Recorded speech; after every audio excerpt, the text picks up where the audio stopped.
Hi, welcome back to my channel, Beautiful Minutia. If you're new here, my name is Tiffany, and we are doing a July wrap-up today. I can't believe it's already August. I don't know. I just feel like July went by really fast. So I did do a mid-month wrap-up, which I will link in case you missed it. I'm not going to talk about those books at all in this wrap-up video. I'm only going to talk about the books I read in the second half of the month. However, just as like a general stats for the month, I did read 14 books this month. Of those, 3 were classics, 2 were YAs, 6 were middle grade, 2 were nonfiction, and 1 was just general adult fiction. I didn't have any 1 stars, 2 stars, or DNFs, so that's pretty good. I had 4 3 stars, 7 4 stars, and 3 5 stars. So overall, it was a pretty decent reading month. I also made some progress on my summer book bingo. I actually have another sheet of these cute cat stickers and I can't find it anywhere, but I should have 2 more here too. So I have several bingos, and if you watched my August TBR video, I talk about the books that I still need to read to fill this board up entirely and have it be totally blacked out.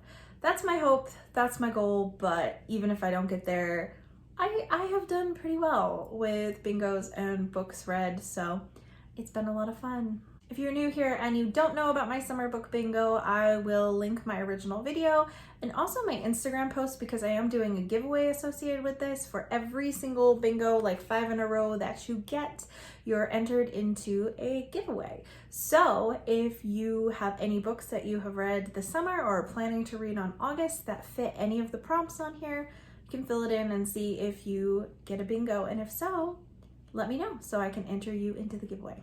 All right, so for the books that I read in the second half of the month, I actually only read 6 in the second half of the month. I read a few more in the first half of the month, but that's okay. I'm going to go in the order that I read them, not in the star order.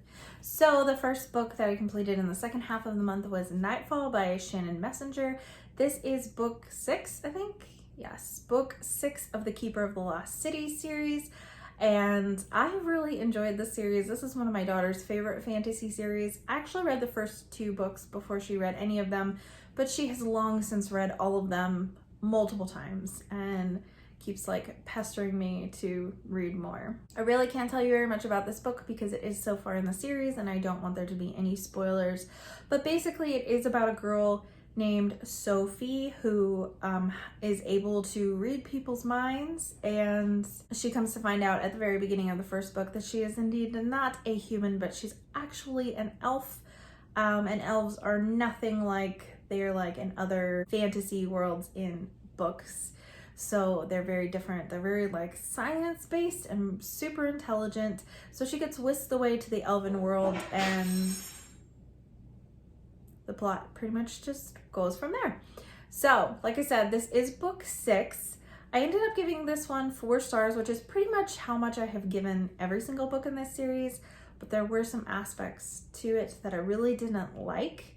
There was kind of a plot twist toward the beginning of the book that was really interesting and really good. But then there's some dynamics. There's been dynamics really this entire series between Sophie and several other guys where it's kind of this crush and oh, I don't know, and just this weird kind of thing, which they're kids, so that it always seems kind of weird to me in a middle grade book, but I really don't like love triangles anyway for the most part. So that's a little off-putting to me, and this book kind of takes it further than the other ones do, but I'm assuming maybe the author's mentality is kind of like J.K. Rowling with Harry Potter, where the books kind of aged with the kids as they were reading them, and maybe this is the same way. I mean, it's still pretty tame. It's nowhere near Harry Potter level intensity, I don't think, but I could have really done without the weird romantic angst that was in this book. I did leave a more spoilery review on Goodreads. I almost always do. The link to my Goodreads is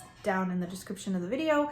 So if you've read this book and you're curious as to what specifically I was kind of rolling my eyes at, feel free to check that out. I loved the end of this book. I don't think it's spoilery to say this, but there's kind of a new villainous kind of character that's introduced, and I stinking love that. Like, I love that character, and I'm really looking forward to hopefully seeing more of that character in future books. The next book that I completed this month was actually a book that I read for Chantel at Intentional Lives Read Your Bookshelf Challenge. That was Tortured for Christ by Richard Wormbrand. I think the prompt was a book that starts with the same letter as your name, so I went with this one and also counted it as a nonfiction square on my bingo board. Forgot to add, Keeper of the Lost City book. That was for a kid pick. My daughter picked that one for me to read.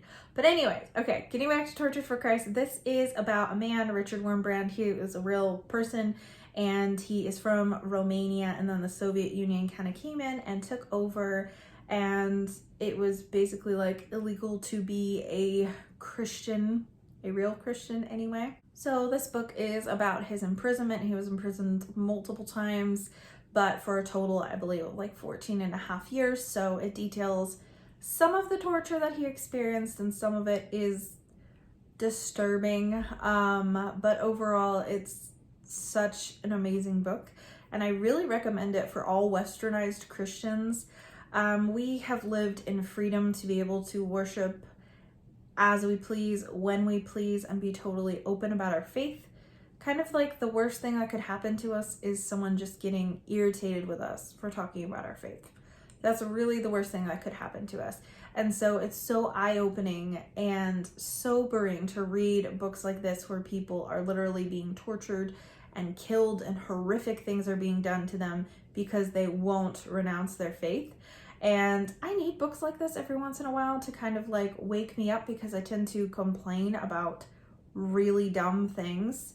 Not just as a Christian, just like as a person in general. I complain about a lot, and it makes me realize, like, wow, I really don't have much to complain about. And it also reminds me to pray for the persecuted church, because there are still plenty of places in the world that are under oppressive communistic regimes where it isn't legal for you to be a Christian, and people are suffering. And I know that if I was in that situation, I would want people to be praying for me.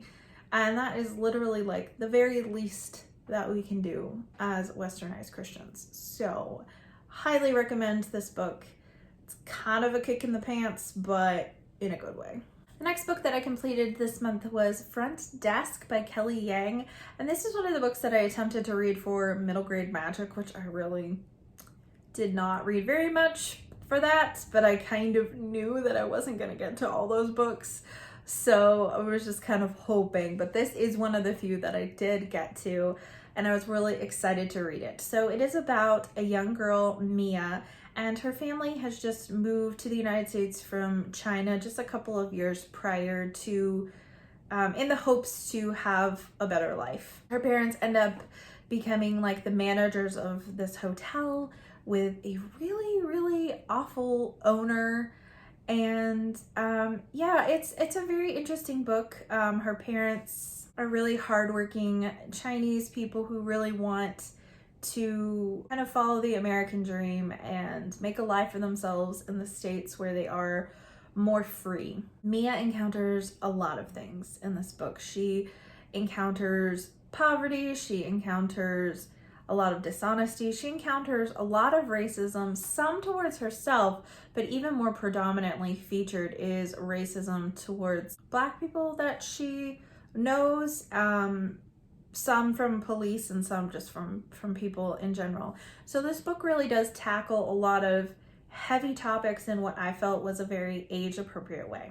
I will give a word of warning for parents that are objectionable to language in middle grade books. This does have, I believe, like 3 like lower level curse words, so it's not a book that I would give to my daughter anytime soon. I know that a lot of parents, it doesn't really bother them, especially because their kids hear a lot worse at school every day. Apparently this book was based on the author's life, not the ending, but some of the things in it.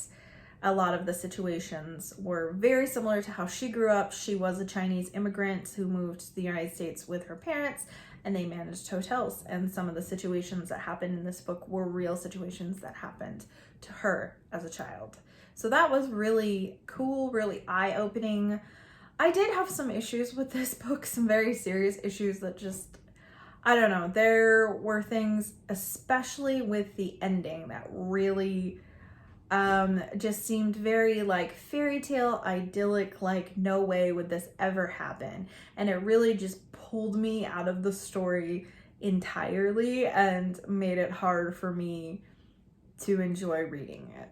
Because of that, I ended up dropping the star rating down to 3 stars because there were elements that I really, really did enjoy.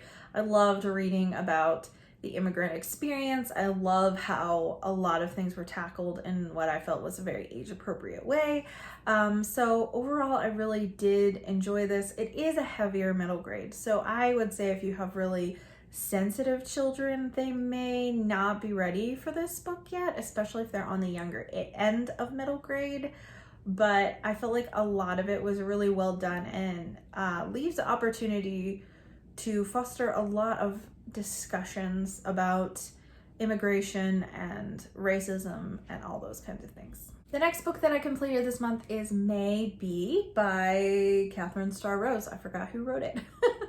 So this is a free verse novel. Chantel at An Intentional Life recommended this book, and I'm really glad I read it. It is basically like very similar to Little House on the Prairie. It is definitely like settlers, like pioneer settlers is the setting. I can't remember what state they're in. I feel like it might be Kansas, but I can't remember for sure. But they like live in dugouts, and basically May goes to work for this other family because her family needs some money, and the husband just had a wife that came and moved like from the east to be his wife, and he felt like she needed some help, so he asked if May could stay with them for a few months and then paid her father. So this book, like I said, is written all in free verse, which I really like, makes it a really quick read. I felt like it was very well written.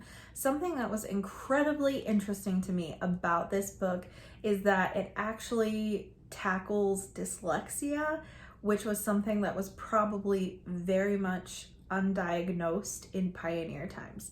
So I thought that that was really interesting. May has dyslexia, really struggles to read, and has a teacher that basically makes her feel like she is completely stupid.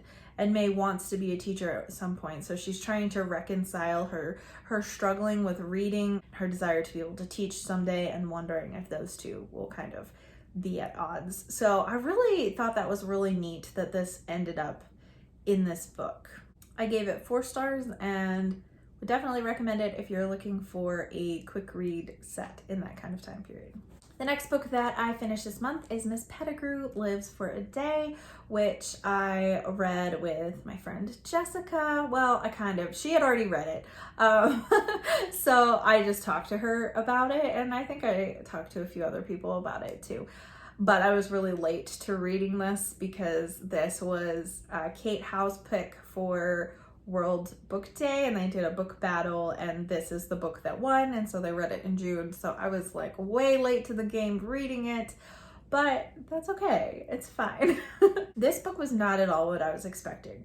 I was expecting something very, very wholesome and very, very like sweet and cozy, and it definitely was not that in the beginning. So this is about Miss Pettigrew, who is a governess, and kind of a bad one actually, and she's middle-aged, and so she goes to this really big house for a governess position and ends up thrust into the life of these people, and it really is very challenging for her. So the person that she ends up meeting is Miss LaFosse, who is a lounge singer, and right off the bat Miss Pettigrew is thrust into like a situation with Miss LaFosse and her like multiple boyfriends that she's trying to like hide from each other, and there's a lot of like drinking, and there's like a cocaine reference just in like the first chapter or two, although no one actually does cocaine, but like they find cocaine because someone has given it to someone else,